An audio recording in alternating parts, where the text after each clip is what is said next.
Brandon Ruud, Abert Family Curator of American Art at the Milwaukee Art Museum, and thank you for joining me today for the fourth installment of Collection Reflection. This is an activity that began shortly after the museum closed as a way for us to stay engaged with each other as curators, but also with our members and visitors, and a chance for us to all appreciate Milwaukee's truly great collection. It's also an opportunity for the curators to explore different artwork across geographic, stylistic, and temporal boundaries. And the first iteration of this activity, we're focusing on still lifes as a subject. And it began with our curator of European art, Tanya Paul, discussing the beautiful flowers in terracotta vase by 18th century artist Jan van Os. It was then picked up by our associate curator of prints and drawings, Nikki On, who discussed Odilon Redon's vase of flowers. And in the third and last installment, Hertzfeld curator Lisa Sutcliffe talked about John Houck's first set. All of these are interesting because they're separated by about 100 years each, and so really offer an opportunity to reflect on the medium, the stylistic differences, the differences in approach by the artists across that span of time. But I was going to return in time to the 19th century and take a look at Severin Rosen's still life from around 1852. One that returns us perhaps to the more traditional still life that started this collection reflection, the Van Os. When you look at the two paintings together, you can really see the similarities. The profusion of flowers, the wealth of detail, the bright colors, even the slightly enameled surface has a tradition in Northern European countries and is something that's very particular to Severin Rosen himself. Rosen is an interesting figure in 19th century American art in that he was extremely prolific as a painter and he was extremely popular, especially with the wealthy collectors who were in the market for still life paintings. And Rosen, in fact, really popularized the genre in the United States. But there are some really fascinating details about the painting that take it from international to even local considerations. Despite his popularity, Rosen, there's actually fairly little known about Rosen's biography. We know he was born in Prussia, but only a few years ago was the actual birth date discovered. He immigrated to the United States and settled on the East Coast, where he employed his early training as a porcelain and enamel painter into still life paintings. And you can really see that again in the bright colors, the wealth of detail, the hard edges of all the objects in the painting, and even those surfaces, which almost have that quality of enamel. Also, like the Van Os, the Severin Rosen has many similarities in what is being depicted.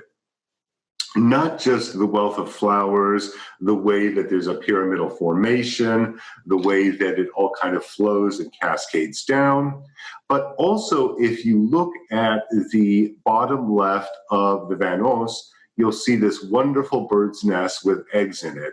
And you can see similar details in the Severin Rosen as well. There are similarities in the types of flowers, but in the Severin Rosen, he added a wealth of fruits. You can see a bowl of raspberries at the left, and hidden behind that, a stray pineapple. On the plate in front of that, you have lemons. There are grapes that cascade out of the floral bouquet. And then going down to where the bird's nest is, you even see a molting watermelon. These had particular connections to the United States at that time. We see, on the one hand, that Rosen's painting demonstrates a wealth and abundance, a very clear message and symbol of the country at the time, one that was really coming into its own, that was gaining in economic and martial power, that was entering a phase of great prosperity. And paintings like this suggested to the wealthy collectors who acquired them that everything was really great, that America was indeed the land of plenty, that there was a cornucopia of flowers, of fruits, of enough to eat, and even luxury items when you look at the flute on the left with the liquid in it. Yet at the same time, it has many connections to international concerns. The pineapple, for example, not a native fruit. These were definitely imported. And by the mid-19th century, it was well established as a symbol of hospitality. The other fruits were also imported, or like the flowers, grown in hothouses, so carefully cultivated, and not things that were native to the United States, but things that were brought here. And only the humble watermelon, which has some democratic applications to this particular painting, is really the only fruit that was native to the United States at that time. But there are also traditional symbols that link it back to the Van Os or to the European still life tradition. If you take another look at the watermelon and the bird's nest together, on the one hand, with the bird's nest, the new eggs, you see a symbol of emerging life, life just about to be created. At the same time, if you look at some of the vines, the leaves, and especially some of the fruits in the foreground and the watermelon, these are all decaying right before our very eyes.